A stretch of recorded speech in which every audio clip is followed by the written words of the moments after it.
Well, good morning, friends. We're going to begin this morning. I want to welcome you to a very special Windows on the World presentation of the Chamberlain Interfaith Fellowship, a Jewish-Christian student interfaith exchange of shared learning and relationships between Temple Bet Shalom in Needham, Massachusetts, and Eastern University. Many thanks to Provost Sparks and Amy Schreiber for opening up this slot in the Windows on the World schedule, and to President Matthews for his support, and Louisa Wilsman. We really appreciate the support of this program. We're glad you joined us both in person, and we have the number online.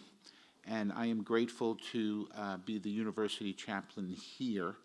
The Chamberlain Interfaith Fellowship, just to have some slides here, here's Temple Bet Shalom, began in the fall of 2015 and is named after the late Dr. Ted Chamberlain, who served at Eastern University for nearly 30 years as the Dean and a Dean of Students, a Vice President of Student Development.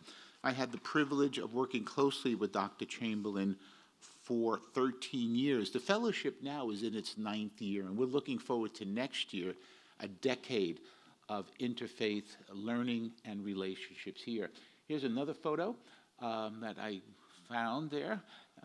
You could see Jacqueline, and this was from Liana and Jacqueline's cohort. I wanted to bring that up there, and this is something we do annually at Temple Bet Shalom. It's wonderful. We are honored today to have Lyria Chamberlain, a dear friend to myself and to the Eastern University community. She's here this morning with Kristen and Jenny, her daughters, and they are very deeply committed to the fellowship, so thank you again for making the trek here, and we're grateful for that. Here's a photo of myself and Dr. Chamberlain, along with someone who's critically instrumental to the CIF would be Dr. Betty Ann Brigham, who served in student development. Now, for those of you who want to know what decade this picture was taken in, just look at what's on the table. Yeah, little historical anecdote there. We will hear more about Dr. Chamberlain from his dear childhood friend David Feldman, and who will make some remarks. We are grateful for David and Sydney. Through their generosity and visionary leadership, established the Chamberlain Interfaith Fellowship. Simply without the Feldmans' initial push and conversations with us and financial backing, there would be no fellowship. We're also grateful to have their sons here. Thomas, Doug, and Stephen, we're grateful to have you on campus. Thank you for joining us for this time. Wonderful. This is also a picture that I found with myself and Dr. Chamberlain. I'm not sure exactly where it was taken, but it looks like we can go off and do a television, like Starsky and Hutch, or some kind of, yeah, I don't know, Miami Vice. That's a little bit of yeah, not sure. I'm also privileged to collaborate in this fellowship with an outstanding professional, a dear friend, Rachel Happel, who's the Senior Director of Learning and Engagement at Temple Bet Shalom. She epitomizes a holistic approach to student flourishing, as well as a commitment to a vibrant and integrative Jewish education at Temple Bet Shalom. I'm always excited to see Rachel in action, particularly at Temple Bet Shalom, as she's teaching students, doing a Torah scroll reading, and so forth. It's wonderful to experience her craft, and she's a dear friend in our interfaith partnership for all these years, so thank you, Rachel.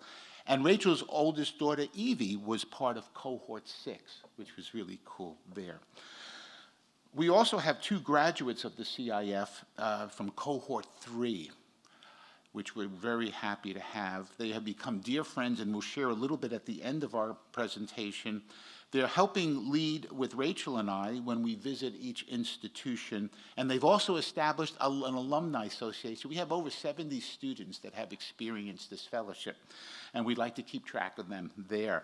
And that would be Jacqueline Farvarosa, who is the Manager of Academic Quality for the College of Business and Leadership, and Liana Perlman, who's the daughter of one of the senior rabbis at Temple Beth Shalom, and we're grateful for Rabbi J. Perlman, we're grateful for them.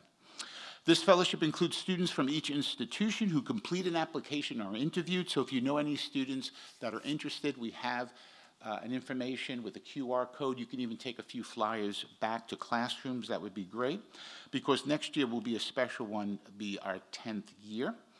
We anchor our fellowship in the kind of philosophy, so to speak, of the late Dr. Reverend Krista Stendahl. He was an influential and groundbreaking New Testament scholar and also served as the Church of Sweden Bishop of Stockholm. And he was professor and dean at Harvard Divinity School. And he died in 2008.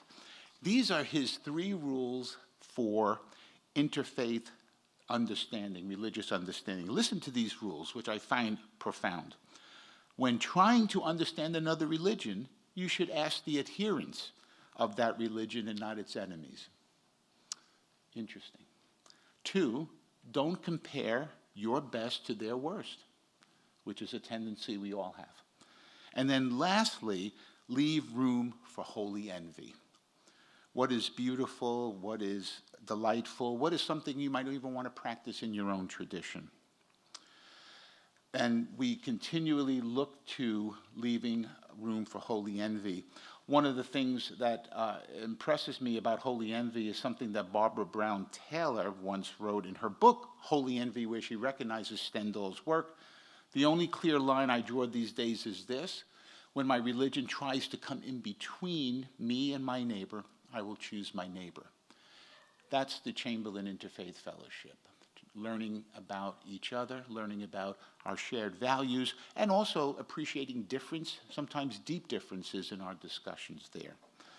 So now I'd like to invite a kind and generous person, the founder and visionary leader, along with his wife, Sydney, of the Chamberlain Interfaith Fellowship.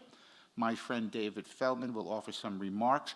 It's wonderful. Every time I come and visit Temple Beth Shalom, I stay with the Feldmans. And they have affectionately called the room the Dr. Joseph B. Motorka room something. And I go, okay, and I go and stay there. So I love the Feldmans, and they have been so gracious and hospitable these 9 years and will continue to be so. So David, please come with a warm welcome. David Feldman will offer some remarks this morning.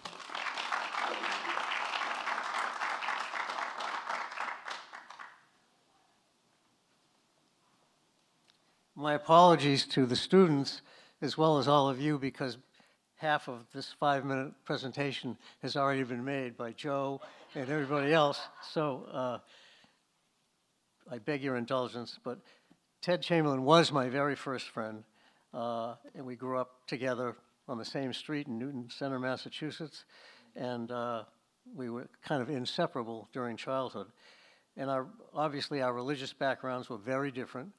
He grew up in a strict Baptist tradition, and I grew up in a Reformed Jewish tradition. His family had been there in the United States for multiple generations, and all 4 of my grandparents entered the United States in the late 1800s at Ellis Island, escaping tyranny in Russia. We belong to a Reformed temple in Boston, which is the most liberal branch of Judaism.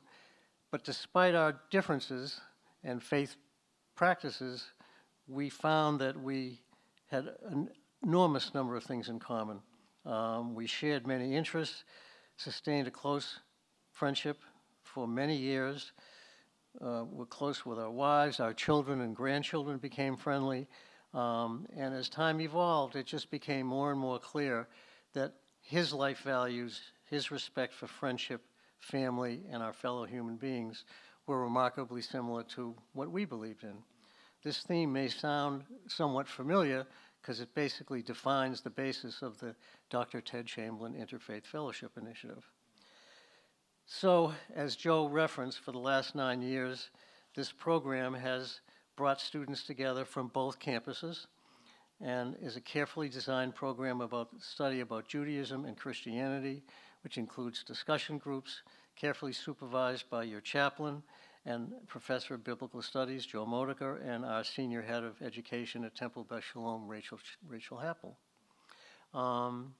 The students study throughout the year. They start in the fall at Temple Beth Shalom and then continue in the spring here at your campus. They do community service projects together, have Zoom sessions during the course of the year. And thanks to Rachel Happel and Joe, these students really get to know each other. And they discover, what we hope they will discover, is that despite their difference in religious backgrounds, they share an abundance of common values. Ted Chamberlain was not only a treasured friend and an outstanding leader at Eastern as the Vice President of Student Development, but really a shining example of the kind of individual whose legacy is worth sustaining. I marveled at his ability to maintain a strong faith while relating to people of all walks of life. I respected his intellect, the books he wrote, the missions he performed, and the consulting engagements he had throughout the world. His demeanor, his warmth, and friendly nature broke down barriers of all kinds. Just about everybody he met felt that way. Who could not love and trust Ted Chamberlain from the outset? He was void of arrogance, but so very talented. He adored his family, and of course they held him in the highest regard. While his physical presence is gone, his soul will live on as the memories of his good deeds are implanted in the minds of all who knew him, and his legacy will be sustained by this fellowship. I read a quote from Ralph Waldo Emerson once that said, "To laugh often and much, to win the respect of intelligent people and the affection of children, to earn the appreciation of honest critics and endure the betrayal of false friends, to appreciate beauty and find the best in others, to leave the world better, whether by a happy child, a garden path, or a redeemed social condition, to know that even one life has breathed easier because you have lived, that is to succeed." He was describing Ted. Thanks.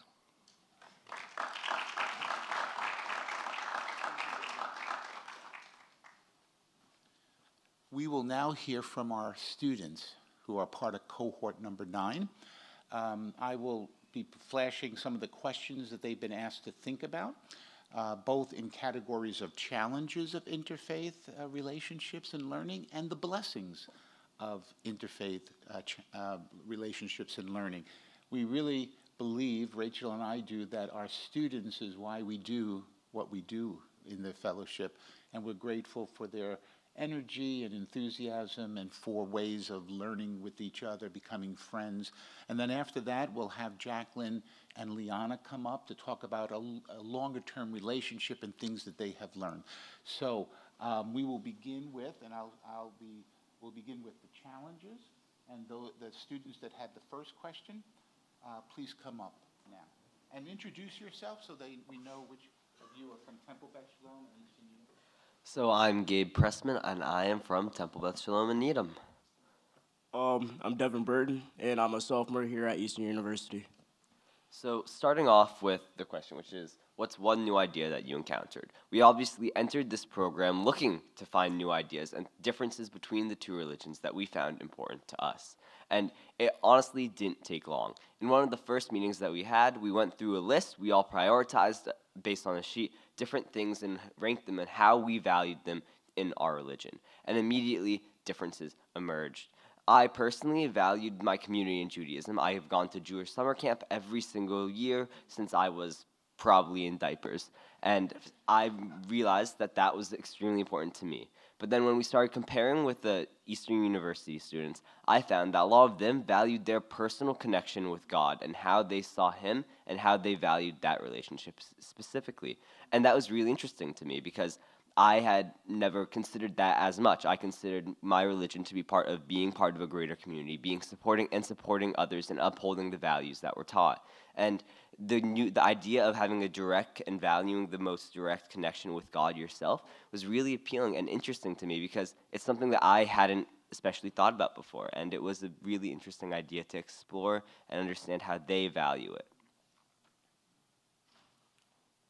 So also going into this experience, which has definitely been something that was um altogether, like Gabe said before, although he saw the differences, which I did too, I also saw many similarities that we all shared.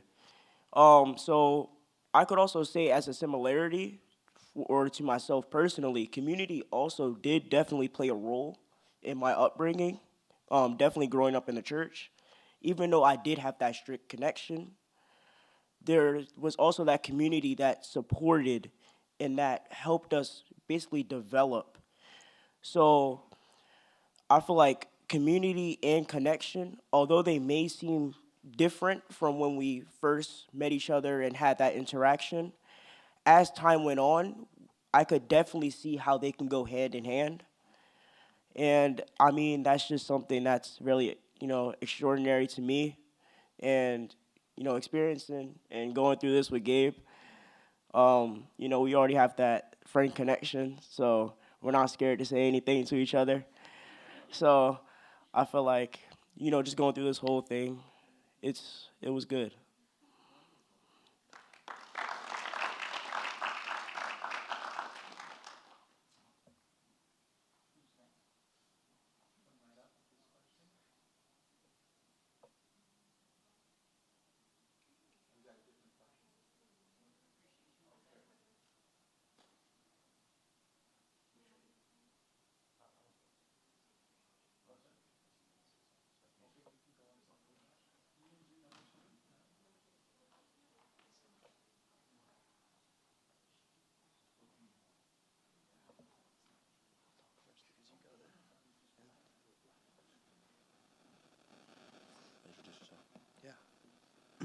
Hi everyone, I'm Eli and I'm from TBS.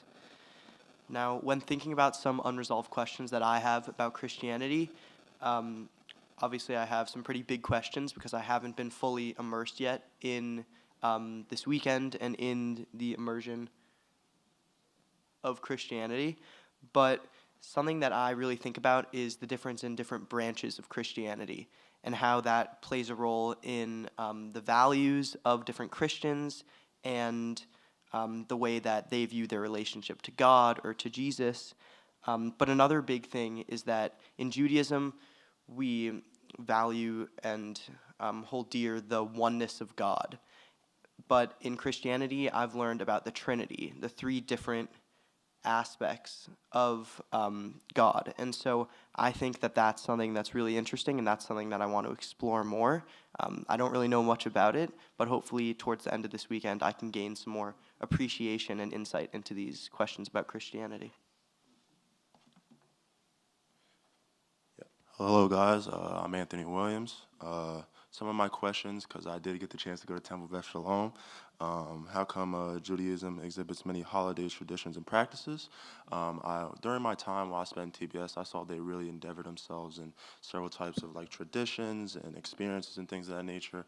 And from my upbringing, I wasn't always growing up in a Christian setting, a Christian background. My grandma was a pastor, but she lived away from me for most of my life. So I would say I've definitely been separate from the church setting and seeing the several types of practices and I guess traditions that the Jewish fellowship had when I was there at Temple Beth Shalom was very interesting, and it was kind of something I still have a few questions about definitely as well.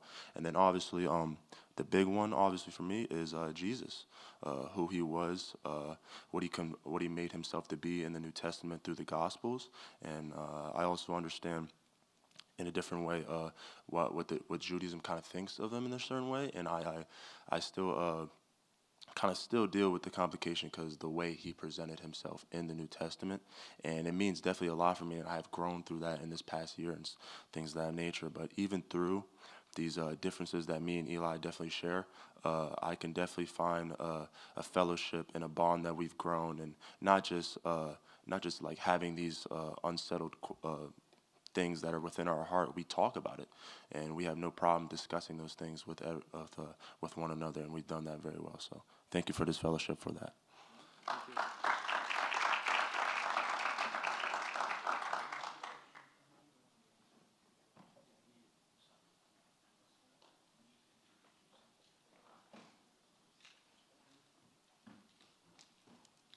Hi, everyone. My name is Kylie Pierce. I'm a junior here at Eastern University. My name is Naomi Damelin, and I am from Temple Beth Shalom in Needham. So we actually prepared a different question than what was on the slide. So what we are prepared to answer is just what is one idea that we've encountered that challenged a belief that we've held.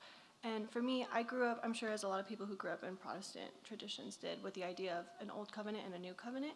And when we were having our discussions on, I think it was this semester that we were talking about it, the idea of supersessionism, which is not a term I had heard before, but for anyone who doesn't know what it is, it's just this idea of whether or not what we refer to as the new covenant replaces, or there's other terms for it, but basically replaces the covenant that we see God make with Abraham and the Israelites in the Old Testament. And I still am figuring out where exactly I land on that, but it's been really great to be, that kind of motivated me to get back into the Word and see what God says in the Old Testament and what he does for the community in the Old Testament, and what Jesus says and what it means and what it doesn't say, because we put a lot of meaning into what the Bible is actually saying. And it's been really helpful in this program to kind of also understand from the Jewish community that we're working with right now and that we're partnered with, what that covenant means to them today still. So I'm going to wax a little philosophical here. Oh, neat. I'm too short for this. Okay, give me a second. Fine. Okay. So when thinking about the question, have you encountered something that has challenged a belief that you hold? The short answer is yes. I've encountered many things. But the most impactful example that I can think of is from a couple months ago. We had a joint learning session over Zoom. And we had a few questions on the board, and one of them was about what it means to sin. So when talking about that, I had this belief that sin means to take an action, or even just a thought sometimes, that goes against the holy texts that we hold so dear. So for me, like the 10 Commandments, or, the other commandments too, but just in that vein of being told to do something and not doing it. And I just felt strongly that that was what it meant to sin. But then someone mentioned that to sin is not necessarily to do bad. It is also sometimes to just not do good, to wait on that threshold in between and not take a step forwards. And in terms of not even religion, but just things that we all have in common, like going to school, it's like the bully bystander question, and how just standing aside can be just as bad as being the perpetrator, right? And I think now that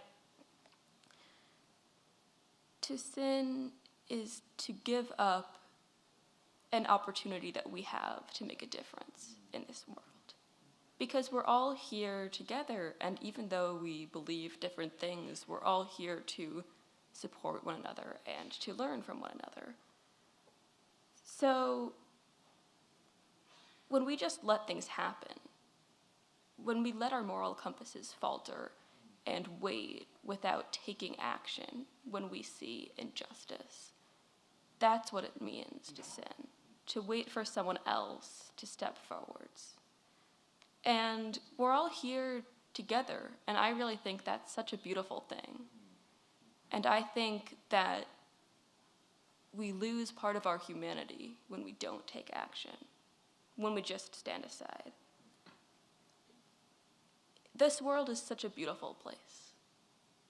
And I just think that in order to appreciate that, we just need to protect it and protect each other.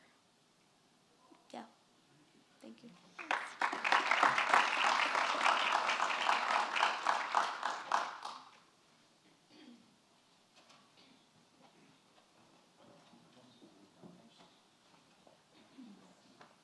Good morning. How y'all doing today? One aspect I would probably say, my fault. One aspect I'd probably say is like the bond that like the Jewish community has. Like, I feel like the Christian has a good bond, but not as like the Jewish. Is my opinion, how I grew up. And also, one thing I'll probably say also, like the Jewish people, you can really identify them.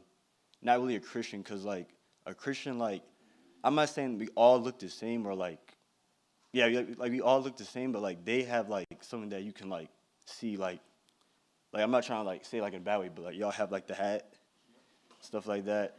Y'all like wear stuff, like you know what I'm saying? And probably the one thing that stood out to me when I went to Massachusetts was probably like the service, like what's it called again? Bachelor. Yeah, that's what it's called. My fault. Yeah, that really stood out to me. Like the book was like right to left, the singing, like turning to the door. Well, I mean, nobody came out, but like I guess like we all still had to like turn to the door, and yeah, that's really it. Yeah. So I took a more obscure thing that I like about Christianity, and we've been learning about each other's religions the past few months, but the thing that stands out to me the most is their lack of food restrictions. So I've kept kosher all my life, never had bacon, I've never had crab, shellfish, and even though I'm old enough now to make my own decisions, I'm still not going to break that tradition. And so while I value the tradition of keeping kosher, I'd say that I really envy their freedom of what they eat.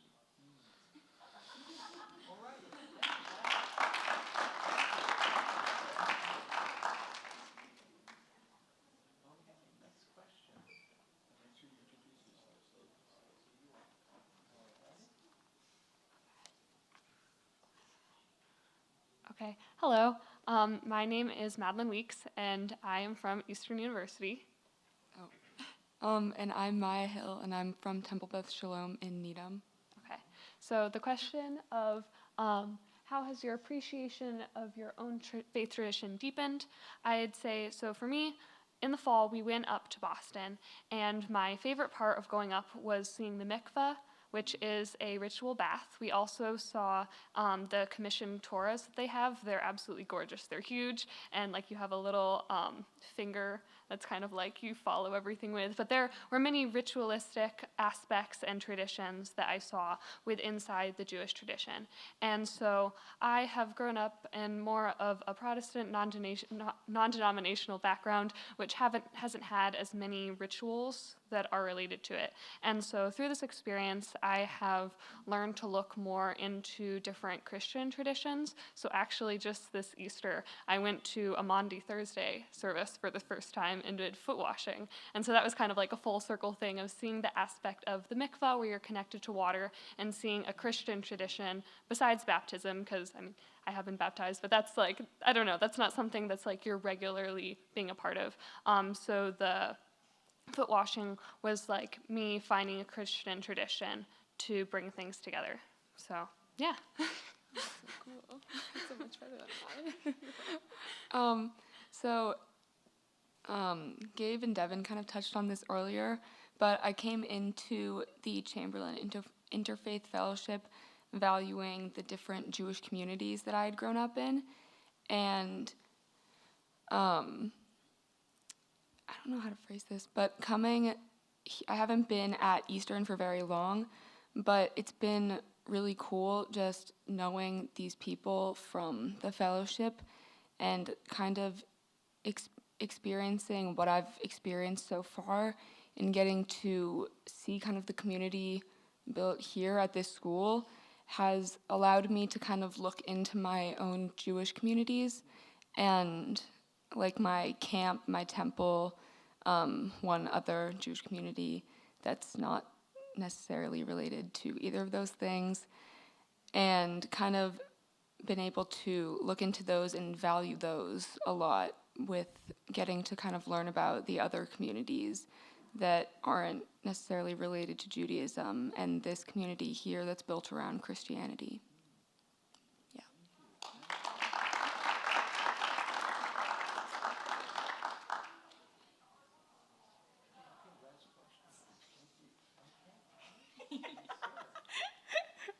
We're just like that.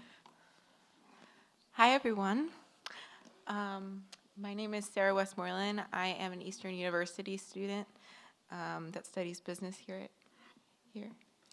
Hi, I'm Allie Fransblow. I'm a junior in high school, and I go to Temple Beth Shalom in Needham. I have had the privilege of being an active member in this beautiful and growing community at Eastern, and had the privilege of being a part of this program, despite all my many activities. This year, a lot has happened regarding the perception of Jews.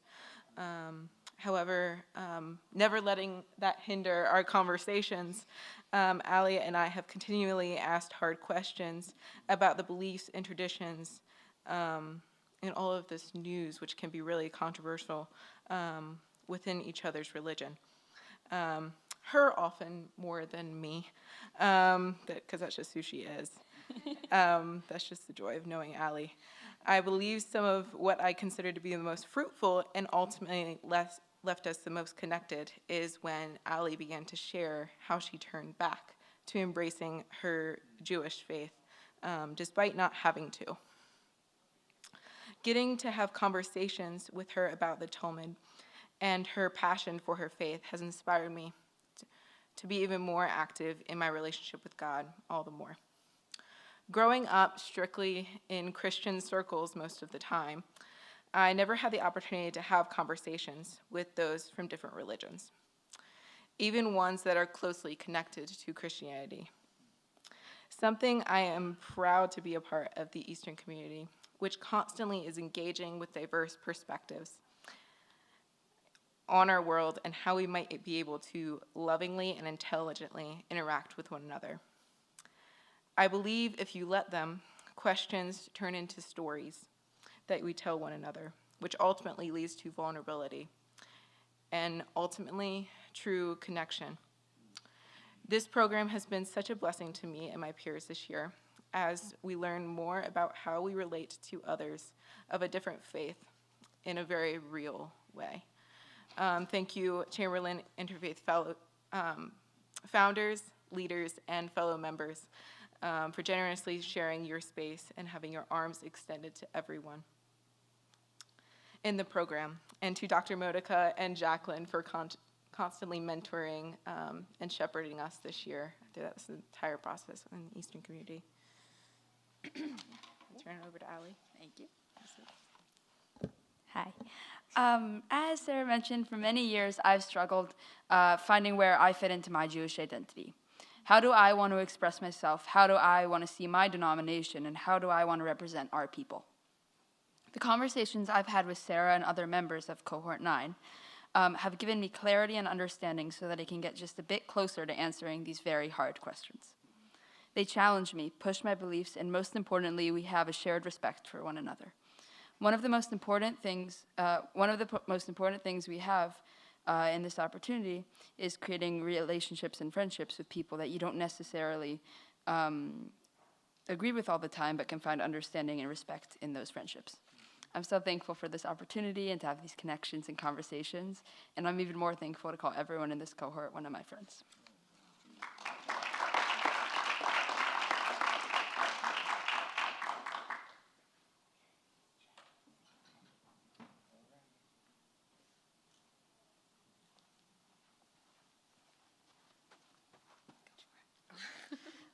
So we're going to kind of have a conversation back and forth about these two questions.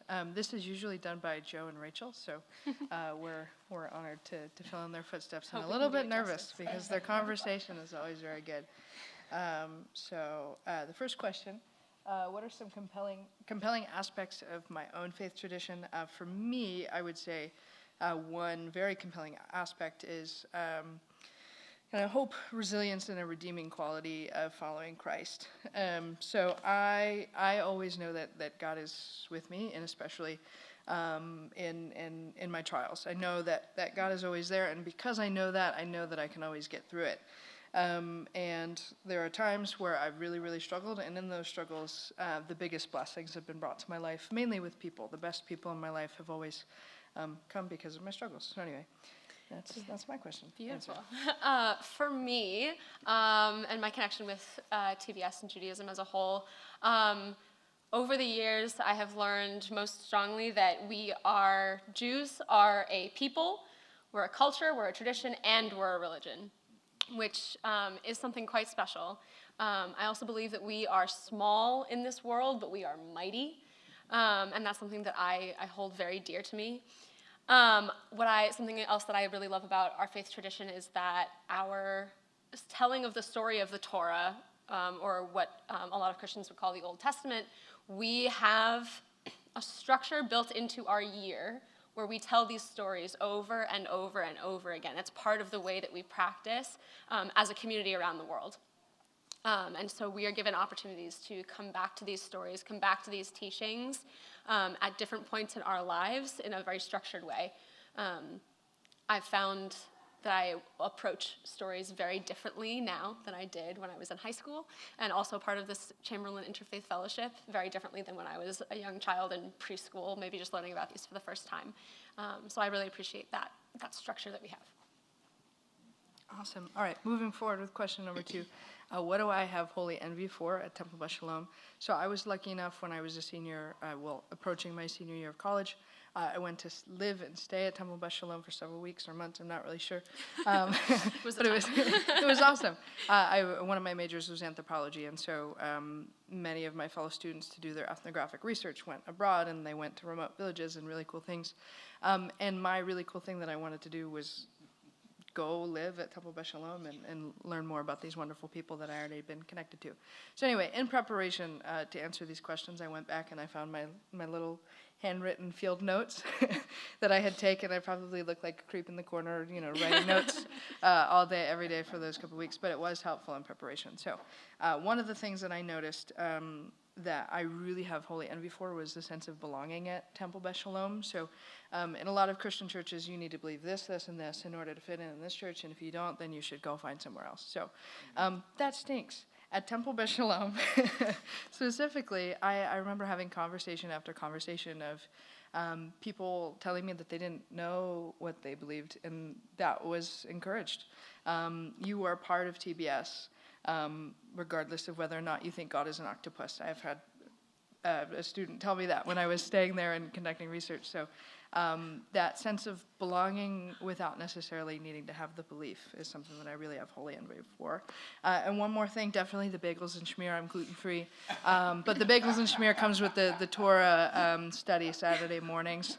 And I would say what really gave me a holy envy there, besides the bagel and schmear, is that anybody could ask any question at any time. You could correct the rabbi, which was crazy to me.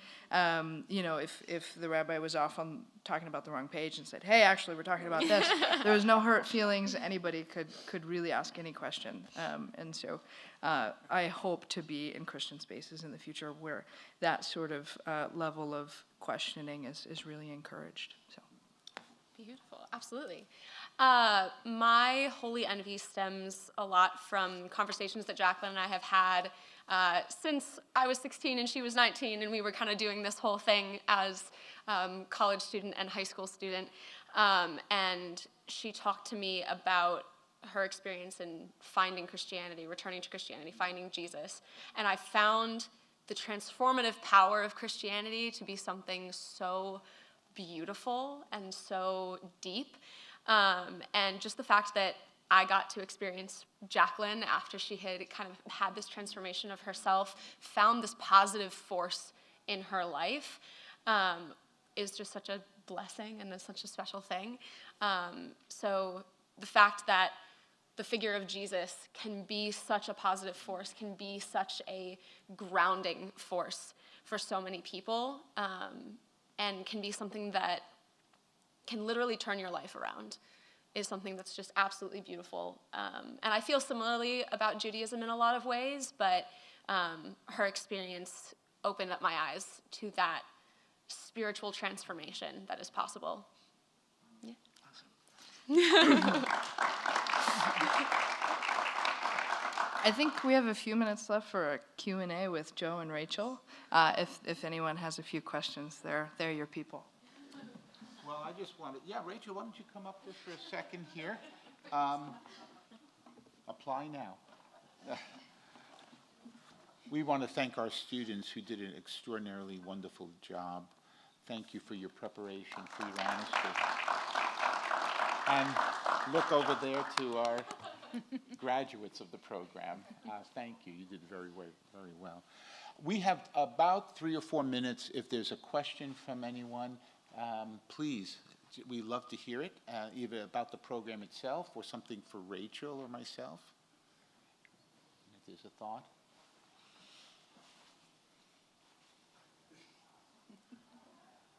We've got a question about why there was an earthquake during There was an earthquake. There was? Oh, that That's was? why it was shaking? Yeah. So a tremor or something, God yeah? was here? I don't know. Yeah, I don't know. Wow. Whoa. Is that right? Oh, my. Wow. I had no idea. That is the power of the Chamberlain Interfaith Fellowship, folks. My, I didn't realize that. Having grown up in New York City, that would have been like when the subways came through when I was in class, but I was used to that. But that was a real tremor. Yeah, wow, who knew? Yeah. Yeah, hi. Oh. Oh, we have a couple. Where is that from? Is that a recent concept? Is that a very old concept? Is that part of different tradition discussions, or is that something fresh off the boat? Sure. Yeah, as far as I know, that's loud. As far as I know, the first time that came up was Christer Stendahl, who is a theologian and priest, I think, right? Yeah. And it was part of his basis for religious understanding is leaving room for that concept of holy envy, of finding something in the other that you envy. I think that he coined the phrase, right? I don't think it came before. The phrase. Yeah. And it's been used in a lot of interfaith spaces as one way of approaching each other, so that you're not only looking to critique or not only looking to learn, but really to sort of bring your whole self into it, and it speaks to feeling it with your heart, I think, too, because when you think about that emotion of envy, that's different than understanding, right? It sort of brings a different focus. Sorry, Jim. Allie, did you have a question? Okay. Oh, wow. You want to answer that first? No, you go ahead. It's just so hard to pick a favorite. I love this. This is one of my favorite things that I do. I've been at Temple Beth Shalom for 11 years. 9 of them I've been doing this work. I have said to my colleagues that no matter how my position changes at TBS, the Chamberlain Interfaith Fellowship is mine. So I love everything about it, but I think what I love most is watching the relationships form among the fellows and watching them deepen over the course of the year. There's always this moment of awkwardness when the Eastern Fellows arrive at TBS and nobody knows each other yet. And then there's this just transformation over the course of the year. And by the time we leave Eastern, we can see that you've really become friends forever. So that's my favorite part. Joe, what's yours? I concur. I think we're here because of the students, because we have a vision for generations to continue, as we understand, repairing of the world, right? Right. That's what we're looking for. So thank you to our students, and especially for all your efforts being part of this fellowship. We are done now. Oh, Diane, go right ahead, because I want to be...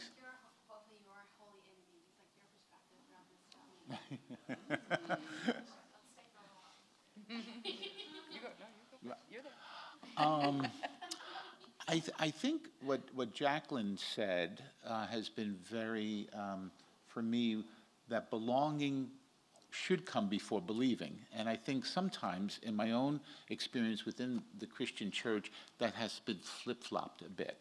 But I feel a great sense of belonging when I go to TBS. Right. So I'll just stop there. But go ahead, Rachel. I would say for me, one of the main pieces that I have holy envy of is the accessibility of Christianity, that it is, I know it's not simple, and I know that people wrestle with their faith, but there's a relative simplicity in becoming Christian, and then after you become Christian, you continue to learn, whereas in Judaism, we're sort of complicated, and to convert to Judaism is a very long process, and you have to be asked 3 times whether, do you really want to do this? The rabbi asks you, they won't take your yes answer until the 3rd time. I mean, there's just, and you have to learn Hebrew, through. I mean, there's just like a much more complicated threshold, and I love that Christianity is just so accessible and life transforming almost immediately. So that's something beautiful about that. Thank you for coming. We are done with this session.